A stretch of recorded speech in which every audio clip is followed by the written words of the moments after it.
आरक्षण के मुद्दे पर सुनवाई में सुप्रीम कोर्ट ने कई अहम सवाल कि जिन जातियों को लाभ मिला उन्हें आरक्षण श्रेणी से बाहर निकलना चाहिए, उस वर्ग को अति पिछड़ों के लिए रास्ता तैयार करना चाहिए। एक विशेष पिछड़े वर्ग के भीतर कुछ जातियां उस हालत में और शक्ति में पहुंच गई हैं तो उन्हें बाहर निकल जाना चाहिए, लेकिन ये संसद को तय करना है। SC/ST का कोई व्यक्ति IAS या IPS बनता है तो उसके बच्चों को दूसरों जितनी परेशानी नहीं झेलनी पड़ती, फिर भी वो दूसरी पीढ़ी और फिर तीसरी पीढ़ी में भी आरक्षण के हकदार होते हैं।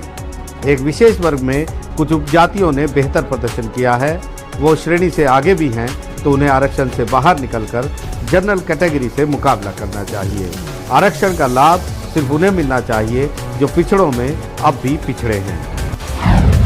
आरक्षण से कौन सी जातियां बाहर? सुप्रीम कोर्ट में नौकरी शिक्षण संस्थानों में रिजर्वेशन पर सुनवाई। CJI चंद्रचूड़ की बेंच ने रिजर्वेशन पर क्या कह डाला? पिछड़ी जातियों के जो लोग रिजर्वेशन यानी आरक्षण के हकदार थे और उससे लाभान्वित हो चुके हैं, उन्हें अब रिजर्वेशन कैटेगरी से बाहर निकल जाना चाहिए। ऐसी जातियां जो रिजर्वेशन के लाभ से आगे बढ़ चुकी हैं, उन्हें अपने से ज्यादा पिछड़ों के लिए रास्ता बनाना चाहिए। क्या वाकई में ऐसा होना चाहिए? पहले की दो बातें और उससे जुड़े सवाल बेहद अहम है। ये दोनों बातें हम नहीं कह रहे, बल्कि इसे तो सुप्रीम कोर्ट की CJI चंद्रचूड़ की अगुवाई वाली 7 जजों की बेंच के एक जज जस्टिस विक्रमनाथ ने कही है। रही बात सवाल की, तो क्या सुप्रीम कोर्ट की इन बातों को सुनकर अपने आपके जहन में ये सवाल नहीं उठ रहे? चलिए इस पर विस्तार से चर्चा करेंगे। आखिर जस्टिस विक्रमनाथ ने ऐसा क्यों कहा है? सबसे पहले जान लीजिए, सुप्रीम कोर्ट में उस कानूनी सवाल पर चर्चा शुरू हो चुकी है जो कि एजुकेशनल संस्थानों में प्रवेश और सरकारी नौकरियों में रिजर्वेशन देने के लिए SC और ST में उपवर्गीकरण के अधिकार से संबंधित है।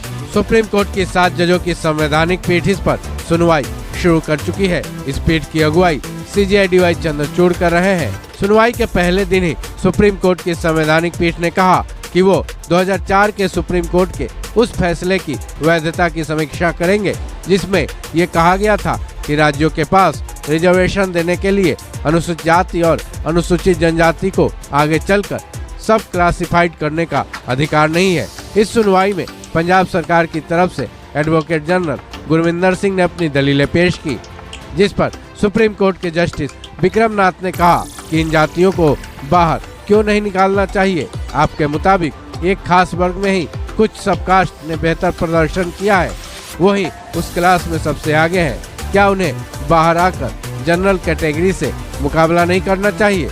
पिछड़ों में जो अभी भी पिछड़े रह गए हैं उन्हें रिजर्वेशन का लाभ मिलने दें, लेकिन एक बार जब आप रिजर्वेशन पाकर उससे लाभ ले चुके हैं तो क्या आपको उससे बाहर नहीं आ जाना चाहिए?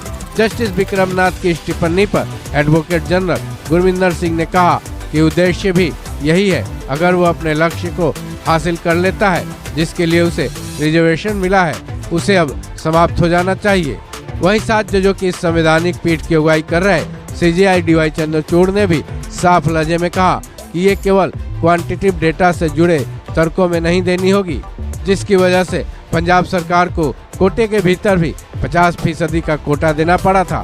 CJI चंद्रचूड़ ने कहा कि पंजाब सरकार को 2 चीज़ों पर ध्यान देना चाहिए। पहला ये कि क्या एक्चुअल इक्वलिटी की धारणा पिछड़े वर्गों के लोगों की अपेक्षाकृत पिछड़े वर्ग की पहचान करने की अनुमति देती है। वहीं दूसरा ये कि क्या संघीय ढांचा जहां संसद ने हर जाति और जनजातियों को नॉमिनेट किया है, वो भारत के राज्यों पर छोड़ देता है कि वो इलाके में हाशिए पर रहने वाले समुदाय के लाभ के लिए नॉमिनेट करे। बता दें, 27 अगस्त 2020 को सुप्रीम कोर्ट के 5 जजों की संवैधानिक पीठ ने इस मामले में 2004 के फैसले पर अपनी असहमति जाहिर की थी और इस मामले को 7 सदस्यों वाले संवैधानिक पीठ को सौंप दिया था, जिसके बाद अब सुनवाई शुरू हो चुकी है।